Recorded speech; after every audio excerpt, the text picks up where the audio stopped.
And that description mirrors many of the descriptions that people have had of these, whatever you want to call them. Whether they're calling them UAPs now for some strange reason. UFOs is I don't know. Does it have a dirty connotation to it? And is it tainted because of so many crazy people talk about UFOs? Is that what it is? Did you ever hear about what Ben Franklin was? Okay, that's a different story. But what did he do? You never heard that, like, what he was found in? They found in his house? No. Like tons of bodies, bro. What? Ben Franklin, they found tons of bodies in his... Ben Franklin was a serial killer? No, he was like doing some weird shit, dude. Bodies. Like stuff. experimenting with bodies? Yeah. Is this real? Everything I say. Was Ben Franklin's basement filled with skeletons? Repairs on Franklin's old London house turned up 1,200 pieces of bone from at least 15 people. Holy shit. For nearly 2 decades. By the way, this is from the Smithsonian. This is not some wacky conspiracy This ain't site. SamTripoli.com. Yeah. For nearly 2 decades leading up to the signing of the Declaration of Independence, Benjamin Franklin lived in London in a house on 36 Craven Street. In 1776, Franklin left his English home to come back to America. More than 200 years later, 15 bodies were found in the basement, buried in a secret windowless room beneath the garden. In 1998, conservationists were doing repairs on 36 Craven, looking to turn Franklin's old haunt into a museum. From a 1 meter wide, 1 meter deep pit, over 1,200 pieces of bone were retrieved. Remnants of more than a dozen bodies, said Benjamin Franklin's house. 6 were children. Forensic investigation showed that the bones dated to Franklin's day. Holy shit. The most plausible explanation is not mass murder, but an anatomy school run by Benjamin's young friend and protege, William Hewson. Oh, just an anatomy school. Yeah, and we're just going to bury them downstairs. Okay, anatomy was still in its infancy, but the day's social and ethical mores frowned upon it. A steady supply of human bodies was hard to come by legally. So Hewson, Hunter, and Field's other pioneers had to turn to grave robbing, either paying professional resurrection men to procure cadavers or digging them up themselves to get their hands on specimens. Researchers think 36 Craven was an irresistible spot for Houston to establish his own anatomy lab. The tenant was a trusted friend, and the landlady was his mother-in-law, and he was flanked by convenient sources for corpses. Bodies could be smuggled from graveyards and delivered to the wharf at one end of the street or snatched from the gallows at the other end. When he was done with them, Houston simply buried whatever was left of the bodies in the basement rather than sneak them out for disposal elsewhere and risk getting caught and prosecuted for dissection and grave robbing. Franklin was probably aware of the illegal studies going on in his building, says the Benjamin Franklin House, but it's doubtful that he was involved himself.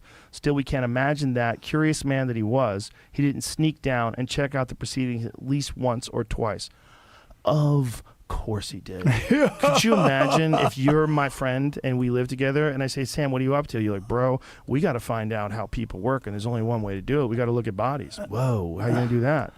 We got to find a place where we can fucking legally or secretly look at bodies. Well, I got a basement. Okay, so what do we do with the bodies? Well, fucking bury them, bro. But back then, when they were studying medicine, isn't that what they did?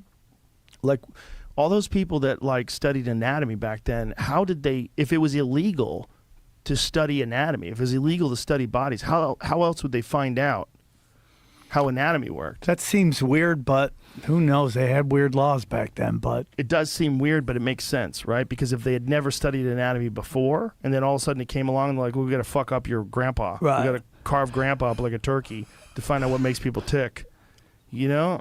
So weird note to add in another article about this. Oh, boy. It's just Franklin's history as a Mason was one of the historian's initial points of inquiry. Though shrouded in secrecy, Masonic rituals have dark, known undercurrents which have at times gone horribly wrong. For example, in a 2004 initiation ceremony, a new member was accidentally shot by a member who meant to fire an empty gun but instead fired a loaded one. So yeah. they fake shot at each other? Yeah. But when historians dug deeper into what was going on in the Franklin home during the years the bones dated back to, they discovered the real culprit behind the bones is one of William Houston, the real medical article's the student. same. Yeah.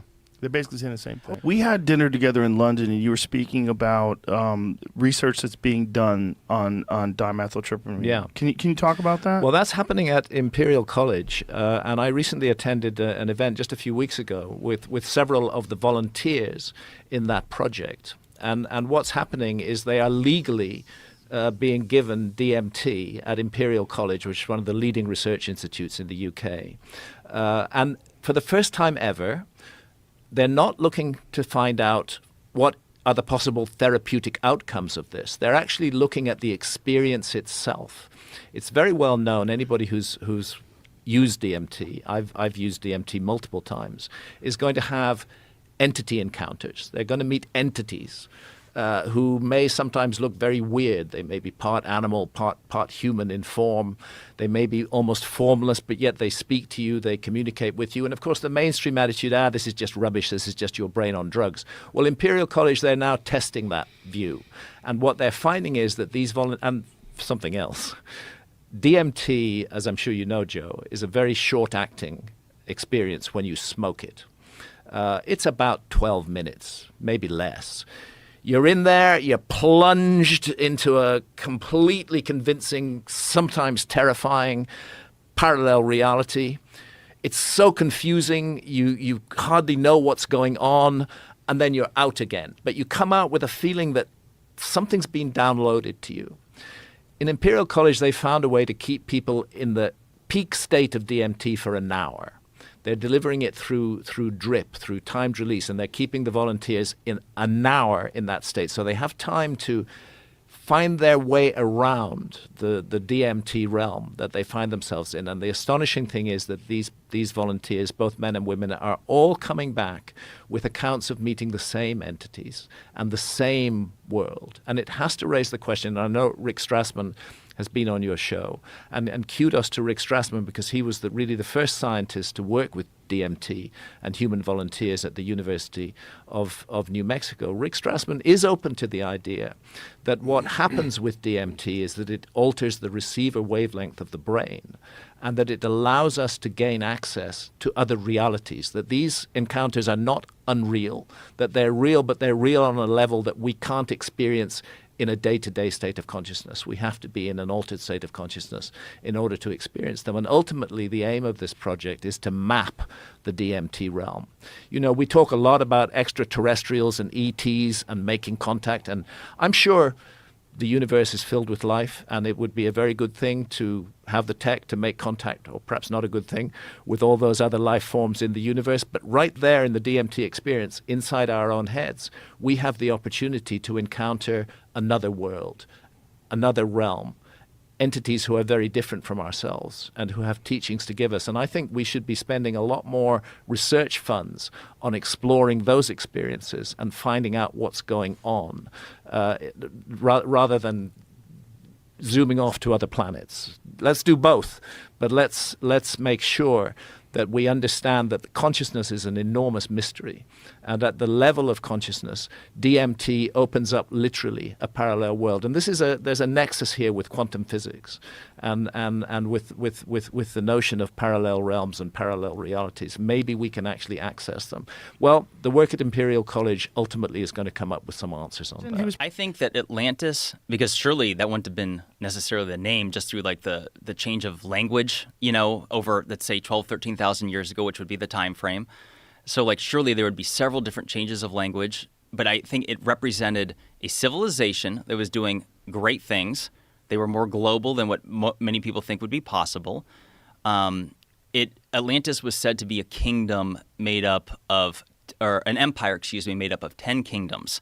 And then there was the lost city of Atlantis, which was the capital, which was said to be made up of concentric circles, 2 of water, 3 of land, and essentially that they were obliterated by a cataclysm as passed down by Plato, although it's worth mentioning that Plato got the story of Atlantis from Solon, who was his uncle separated by 6 generations. But what most people don't realize is that Solon had traveled to Egypt And so it's the ancient Egyptians is where that tale comes from, which makes it even more bizarre because I would argue that the most spectacular ancient civilization is the Egyptians. I mean, Jamie, will you pull up the photos of these concentric circles? Tell him.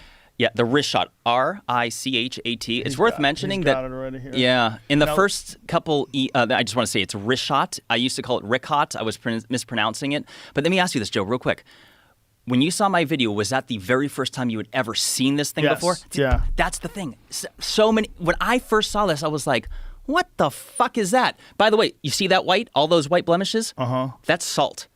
This was under the ocean. And people, let me just say, you mentioned Randall Carlson and Graham Hancock. I love them. And I know for sure that they don't particularly think this is the site for a few different reasons. So let me say there's absolute doubt. Even I am not 100% certain. I'm not even 100% certain Atlantis existed. What I am certain is that humans were doing spectacular things and a cataclysmic event happened called the Younger Dryas and reset something for somebody. Is there a natural explanation for Yes. this formation? Yes. So let me say that it is considered to be mysterious. They're not 100% certain of it. However, the consensus is that it was a volcanic dome that had risen and collapsed multiple times, like 100 million years ago, allegedly. I say allegedly. I'm not necessarily disagreeing with that. I'm just saying I would like to know where sometimes they get these figures from. Like, explain to me why it was 100 million years ago and not 99 or 98, because here we are talking about how crazy things changed in just the last 12, 13,000 years. So when they throw around these numbers, 1 million years in itself is an incredibly long period of time. But getting back to your question, some had originally thought that maybe it was an impact site from an asteroid or perhaps, but there's no evidence for it. Like there's none of the The nano. problem is there's these concentric circles. Yeah. I've never seen anything. I mean, obviously, I'm not an archaeologist, but I've never seen anything like this. If you study structures that are like man-made structures, I've never seen anything like this that humans have made. But I've definitely never seen go to that one where you. If you just go to Google Earth, you'll be able to find this quite quickly. It stands out, and it's why they call it the Eye of Africa or the Eye of the Sahara. All right, so just pan out a little bit, and it'll provide us with a much. Yeah, keep going. All that white is salt. In fact, I had a friend, how Josh big is Sigurdsson, that went this? out there and tasted that shit off the fucking ground. That's salt. He's Because a lot of still people say alive? this was never under the ocean, and I'm like, all right, you see all that? Even Randall Carlson himself, which let me just say, he for a few reasons doesn't. He favors the Azores. He doesn't think this is likely to be the location for a few He reasons. favors what? The Azores, the island chain, which would be it's. And he thinks that was Atlantis. He to him he's partial towards that. But so he analyzed this site, and you see all those striations, how it looks like the ocean, so that's all water erosion, Joe. And if you scroll in, so remember when Randall was on your show and he showed you the Missoula floodplains Yes. and all those giant ripples from the huge current that it went through? This is here. So scroll in right there where your cursor is, Jamie. Scroll right in. You're going to see those same water ripples. Keep going, because this what you're looking at here is panned out. This is many miles. Like, keep in mind, this structure is 30 miles that's across. crazy. That looks like the bottom of the ocean. Like if you see where the water breaks on the sand. Yep. And I have Wow, there's that's better crazy. pictures. And that, just to clarify, that white is salt, and that is because that's a lot of people don't know, Joe, that the Sahara Desert wasn't a thing until approximately 5,000 years ago. It's only in the last several years, and by the way, I'm quoting MIT research here, that the Sahara goes back and forth from green to desert approximately every 20,000 years. They believe it has something to do with the Earth's tilt, and that's worth discussing. But so this whole area, because people are like, well, that's not Atlantis. I'm like, well, first of all, if the Sahara Desert was a lush green tropical paradise, which had the largest known freshwater lakes ever known to have existed, for example, Mega Lake Chad, which it's like 3 times more water surface than all of the North American. I mean, I wrote a book about Operation Paperclip, and Yeah. my God, talk about a rabbit's hole. That's a rabbit hole. It's a rabbit hole. Let's explain to people that don't know what we're talking about. Operation Paperclip was when, after World War II, the United States gathered up a ton of scientists from Nazi Germany, brought them over to America, and even Wernher von Braun. They had Wernher von Braun run NASA. He was a Nazi, like 100% Nazi. Good friends with Hitler type Nazi. Yes, he ran a Berlin rocket factory where they hung the 5 slowest Jews. They would hang them out front so everybody would know, like, this is what happens when you work slow. We'll hang you. I mean, the Simon Wiesenthal Center said that if Werner von Braun was alive today, they would prosecute him for crimes against humanity. Yes, they would. And that was the head of NASA. That was the head of NASA. That was the guy who got us to the moon. That was the big cheese guy. Yeah. So we were willing to put a lot of really dark things aside in order to gather up the best scientists so that the Soviet Union couldn't get them all. And they got a few of them as well. But we got how many? More than 1,000, right? Allegedly 1,400, but I would not be surprised if, the story changes and there were more, right? Yeah. But that goes back to our discussion earlier about being in pole position. I mean, that's Yeah. why we grabbed those Nazis. We were like, if we don't get them, the Russians will. I get it. And, and I'm sure the Nazis could say, I didn't want to do it. They made me. I'm a nice person. I love Jews. Well, that was part of the mythology. It was like, we got the good Germans. Well, no, we didn't. Right. We got the top Germans, and who do you think the top Germans were? Yeah. They were coveted by Hitler, Himmler, Göring, Yeah. I mean, these guys were right. I mean, there were guys that we grabbed out of the docks at Nuremberg literally to come be part of our program, Well, One of these if you're guys. smart, you're an asset, right? I mean, that's what Genghis Khan used to do. He'd take warlords from the other side and capture them and go, listen, just come over here, bro. Come on. Work for me. I'm the man. I mean, ideology aside, I'm super smart and I want that to be known. That's kind of that's the competitor, right? Sure, I mean, sure. you cannot be the best rocket designer in the world and not want those talents, demonstrated. That's Sure. Werner von Braun's story. That's the story of all of them. And that was so shocking writing that book because it's like, wow, huge amounts of talent, but how far will the competitor go to see their baby come to fruition? What are they willing to put aside? Yeah.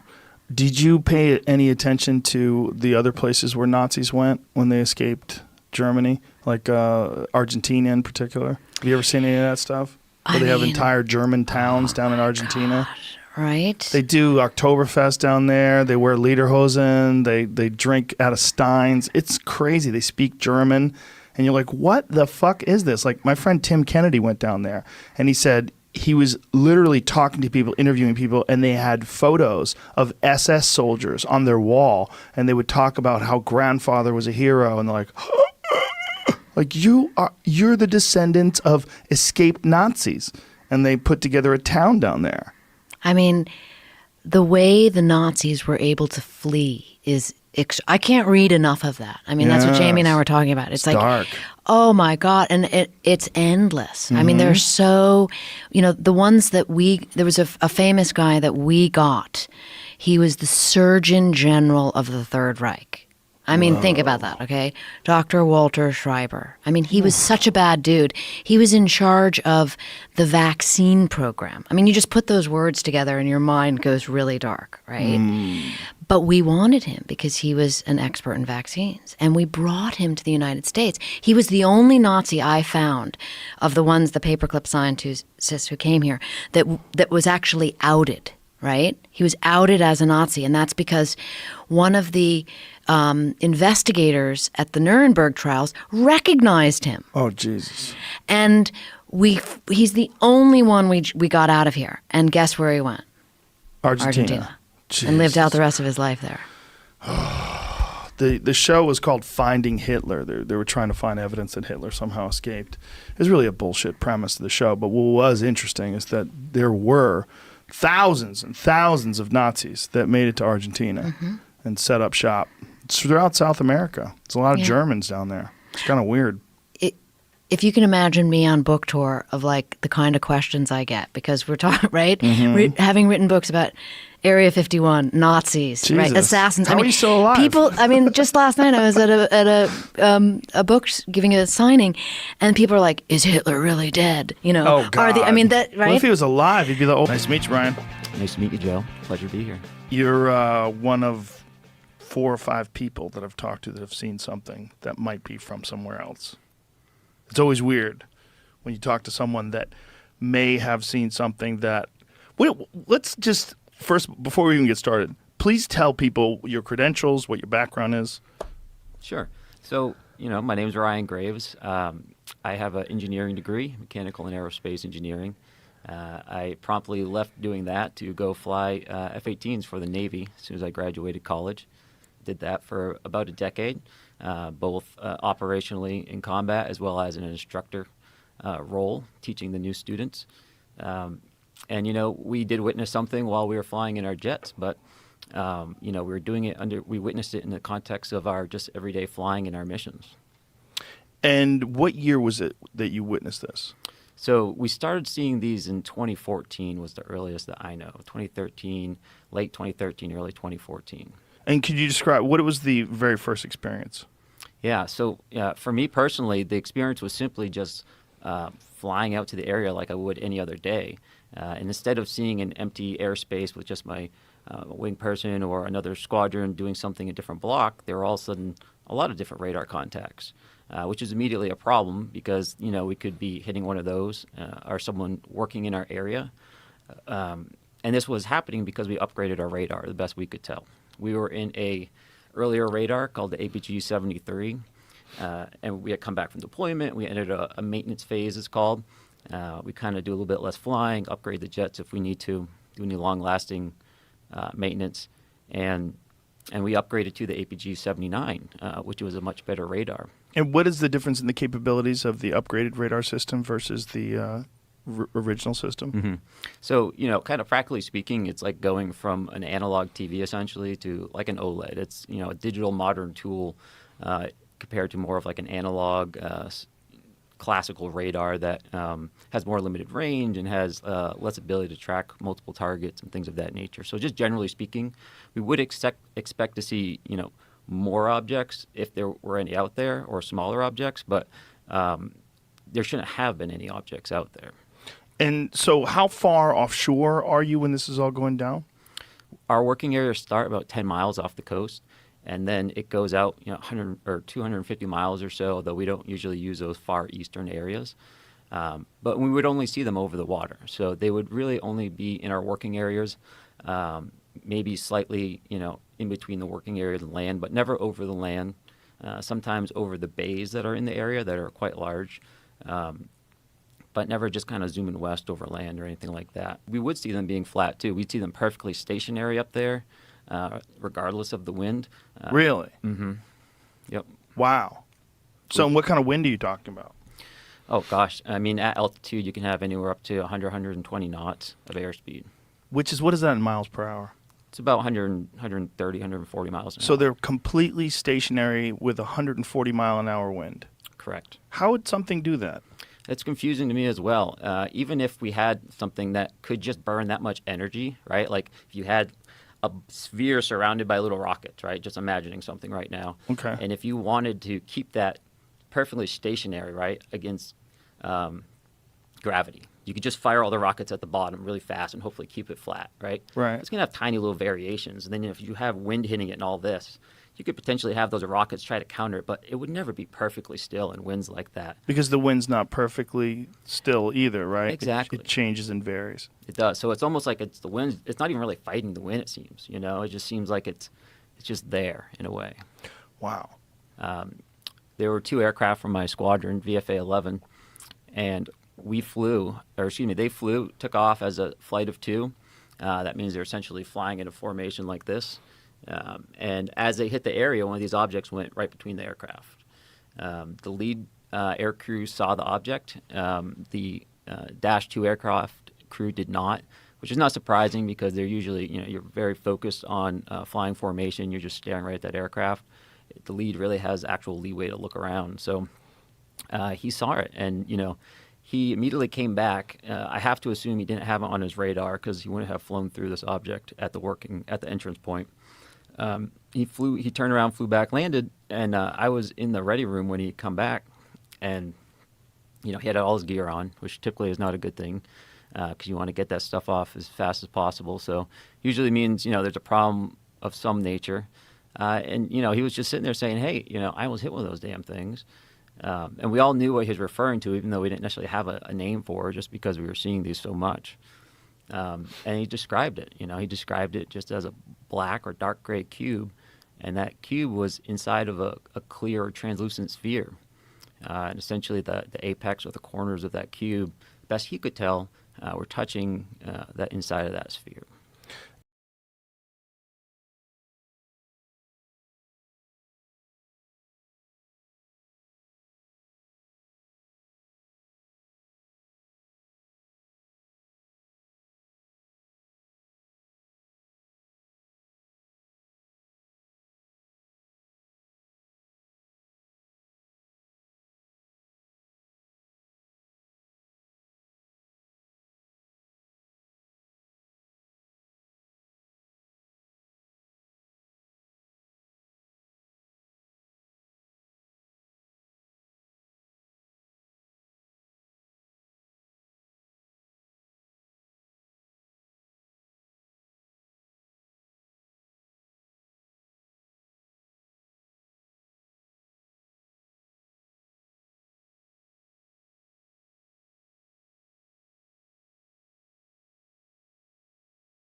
there's a magpie bird Oh yeah. who there's a bottle of water in some playground area, park area, and it goes up to the bottle of water and it dips its beak in to drink from it.